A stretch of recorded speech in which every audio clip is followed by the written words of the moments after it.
কৃষকদের কৃষিকাজে আরও উৎসাহী করার লক্ষ্যে বাঁকুড়ার ওন্দা ব্লকের ওন্দা গ্রাম পঞ্চায়েতের কুমারডাঙ্গা এলাকার চাষিদের নিয়ে এনসিসিএফ এর উদ্যোগে একটি কৃষি আলোচনা সভা অনুষ্ঠিত হয়।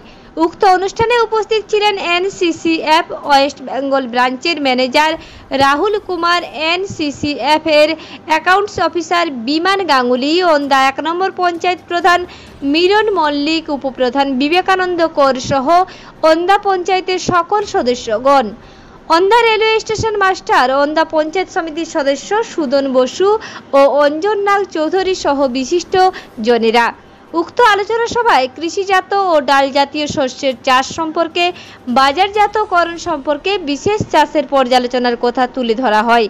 উক্ত আলোচনায় প্রায় ৩০০ জন কৃষককে ডাল জাতীয় শস্য ও একটি করে ছাতা প্রদান করা হয়।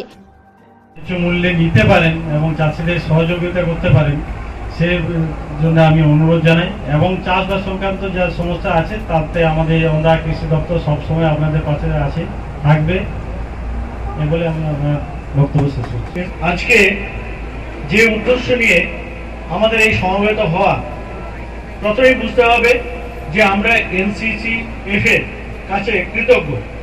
তারা সুদূর কলকাতা থেকে আমাদের এখানে দ্বিতীয়বারের জন্য এই পরিষেবা দিতে এসেছেন। এর আগে একবার এসেছিলেন, আমি সেখানে আমার সৌভাগ্য হয়েছিল সেই অনুষ্ঠানে আমি উপস্থিত ছিলাম। ওনাদের অ্যাক্টিভিটি, সাপোর্ট প্রাইস বলতে কৃষকরা তাদের দ্রব্যের যেন মূল্য ঠিক মতো পায়। আপনারা জানেন, যেহেতু আপনারা কৃষির সঙ্গে যুক্ত, যে দ্রব্যের দাম অনেক কিছু বিষয়ের উপর নির্ভর করে, বাজারের চাহিদা, যোগান, এইসবের উপরে। একই জিনিস একই দিনে বিভিন্ন সময় 150 हो सकता है, ये गिरावट कभी नहीं आएगी। अगर मंडी का प्राइस 1900 गया है, फिर भी आपसे 2050 में ये चीज खरीदी जाएगी। लेकिन आप जो किसान भाई और बहनें हैं, हमारी माताएं हैं, उनका जो मेहनत की फसल है वो सरकार खरीदेगी। इस बात की गारंटी आज देने के लिए एनसीसीएफ फॉर्म आई है। एनसीसीएफ ऑर्गेनाइजेशन, एनसीसीएफ संगठन आप तक पहुंची है। आज जो एकत्रित हुए हम लोग, आप लोगों को रजिस्टर किया है हमने हमारे पास। जैसी आपकी फसल आएगी, हम आपके पास आएंगे, आपसे वो फसल एक बहुत अच्छे भाव पर खरीदेंगे। समझ आई? पीछे हाँ बोल दीजिए अगर समझ आया तो। आवाज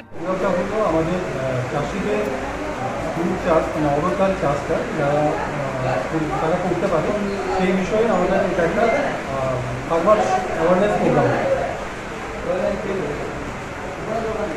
কীভাবে প্রোগ্রামটি কীভাবে প্রোগ্রাম হলো, সেন্ট্রাল গভর্নমেন্ট থেকে আমাদের কৃষকদের উৎসাহিত করতে বলা হচ্ছে।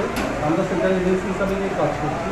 কৃষকরা যাতে তাদের বিভিন্ন করে থাকা জমিতে শুধুমাত্র গতানুগতিক যে ধান, গম এই চাষ বাদ দিয়েও যাতে অরব ডাল, মানে তুর ডাল, ভুট্টা, মুসুর এরকম তৈলবীজের চাষ করে, সেই জন্য তাদেরকে মোটিভেটেড করা হচ্ছে। কৃষকদের উৎসাহ কত ছিল? কৃষকদের মধ্যে আমরা ভালো সাড়া পেয়েছি, তাদের উৎসাহ তাদের উৎসবটাও।